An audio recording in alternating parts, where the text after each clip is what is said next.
Uttar Pradesh. Zambia का संसदीय शिष्टमंडल बुधवार 1 फरवरी 2023 को भारत पहुंचा और शिष्टमंडल के सदस्य अब विशेष दीर्घा में आसीन हैं।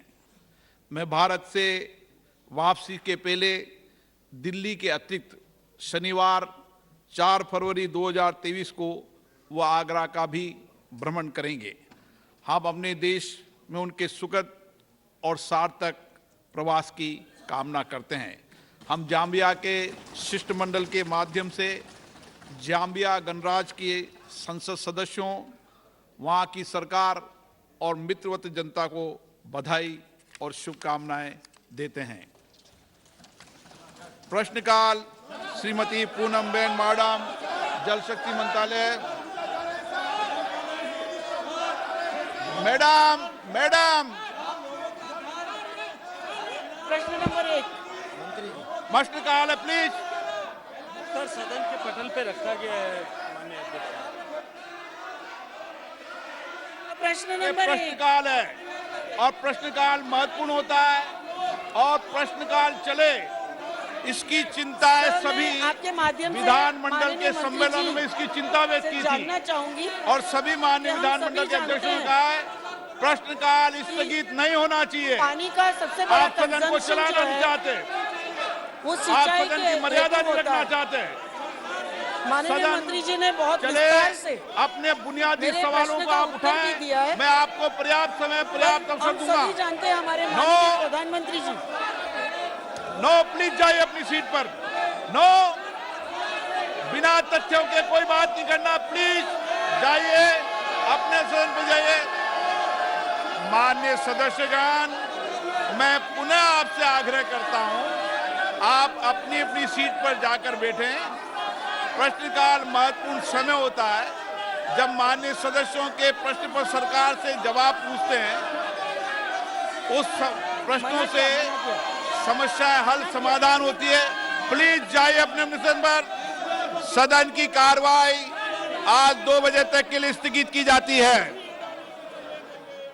सभापति महोदय, मैं आपकी अनुमति से आज की राज्यसभा की कार्यसूची क्रम संख्या 3 पर अपने देखिए, आपको बता दें, लोकसभा में विपक्ष का हंगामा और हंगामे के बाद अब 2 बजे तक के लिए कार्यवाही को स्थगित कर दिया गया है। जैसे ही ये कार्यवाही शुरू होते ही लोकसभा की कार्यवाही स्थगित हो गई। प्रश्नकाल था और विपक्ष ने हंगामा किया। आपको बता दें कि कल बजट पास हुआ है और अब विपक्ष ने आज बैठक भी की, रणनीति भी बनाई है सरकार को घेरने की और महंगाई, रोजगार जैसे मुद्दों पर, जीएसटी, एमएसपी, ये प्रमुख मुद्दे हैं जिस पर सरकार को घेरने के लिए विपक्ष ने अपनी पूरी रणनीति बनाई है।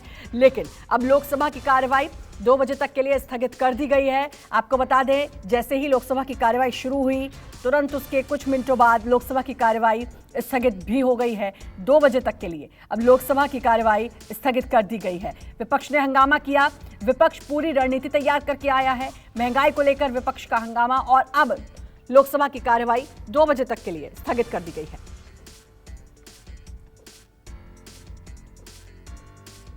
Kumar P, Shri Tiruchi Shiva. Honorable members will recall that on December 8, 2022, and on occasions thereafter, I had firmly indicated the fulfillments of the requirements for invoking the Rule 267. This rule, honorable members, is invocable by indicating any rule sought to be suspended in the applicable to the motion relating to business before the council of that day, and further asserting that this rule shall not apply where a specific provision already exists for suspension of rule under a particular chapter of the rules. I have carefully gone through. और कुमार गौरव मेरे सहयोगी मेरे साथ जुड़ चुके हैं। कुमार, लोकसभा राज्यसभा की कार्यवाही तो अभी भी चल रही है, लेकिन लोकसभा की कार्यवाही शुरू होते ही स्थगित कर दी गई। देखिए, जाहिर तौर पे दोनों राज्यों में, दोनों सदनों में संसद के दोनों सदनों में हंगामा रहेगा, इसमें कोई दो राय नहीं है।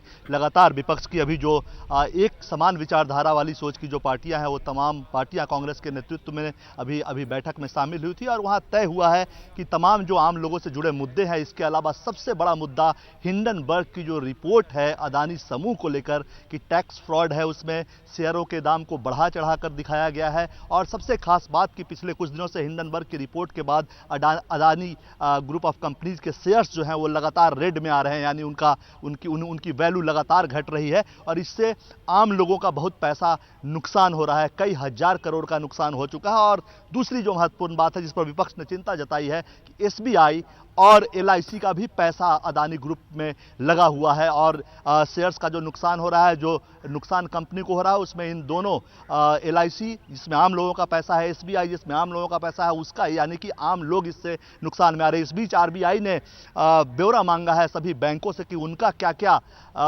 कितना पैसा दिया हुआ है अदानी ग्रुप को कर्ज के तौर पे या किस तरह से इन्वेस्ट किया है। तो ये एक बड़ा मुद्दा है, विपक्ष इस पर जांच की मांग कर रही है। अदानी को लेकर जो हिंडनबर्ग की रिपोर्ट है उसको लेकर आपको, जैसा कि आपको मालूम है, लगातार अदानी समूह को लेकर विपक्ष हमलावर रहा है बीजेपी और खासकर प्रधानमंत्री नरेंद्र मोदी पे कि अदानी ग्रुप के साथ इन लोगों का रिश्ता है और लगातार इस पर सवाल उठते रहे। ऐसे में हिंडनबर्ग की जब रिपोर्ट आई और लगातार अदानी के शेयर्स गिरते जा रहे हैं तो विपक्ष का हंगामा लाजमी है और कई सदस्यों ने सस्पेंड करके बिजनेस हाउस का बिजनेस सस्पेंड करके, चूंकि राष्ट्रपति के अभिभाषण पे चर्चा होनी थी, प्रश्नकाल भी था और उसके बाद राष्ट्रपति का जो अभिभाषण हुआ था उस पर धन्यवाद प्रस्ताव पे चर्चा थी, उसको स्थगित करके इस जरूरी मुद्दे पर चर्चा की मांग की थी। लेकिन जैसा कि आपने देखा लोकसभा की कार्यवाही शुरू होते ही हंगामा शुरू हो गया और लोकसभा की कार्यवाही 2 बजे तक के लिए स्थगित कर दी गई है। राज्यसभा में भी इसी तरह की मांग की गई है। बहुत संभव है कि अब से कुछ देर में राज्यसभा की कार्यवाही भी हंगामे की वजह से स्थगित होगी। नमस्कार, मैं हूं मानक गुप्ता। अगर आपको हमारा ये वीडियो पसंद आया हो तो इसे लाइक और शेयर जरूर करें और हां, हमें सब्सक्राइब और फॉलो करना ना भूलें ताकि आप देश और दुनिया की कोई खबर मिस ना करें। तो जुड़े रहिए हमारे साथ और देखते रहिए न्यूज़ 24।